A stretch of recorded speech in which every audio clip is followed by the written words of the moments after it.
ho sempre la mia tosse, ma non ho febbre. Questo speriamo di durare fino alla fine, insomma, senza febbre. Anche lei è positiva al virus, ma Claudia Corradin non molla. Ha da poco parlato con il prefetto di Padova perché attende l'arrivo di medici e infermieri dell'esercito per aiutare gli anziani della casa di riposo. Intanto, nella notte un altro non ce l'ha fatta.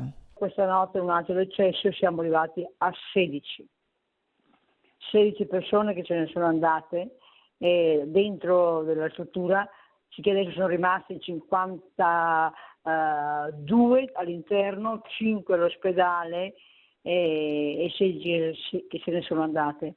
Ecco, il problema più grande è che a sentire il medico di base, che da ormai 15 giorni è sempre in struttura, queste persone non hanno sintomi, non hanno tosse, non hanno febbre, non hanno nulla e non mangiano, non vogliono mangiare e sembra quasi che si lasciano andare, che abbiano capito della situazione difficile. Si stanno lasciando andare gli ospiti rimasti, persone con un volto e una storia come quella di Ferruccio, che nell'istituto viveva da circa 6 anni, o Gennaro, o Rita, che aspettava la domenica pomeriggio per vedere le figlie e bere il tè con le pastine.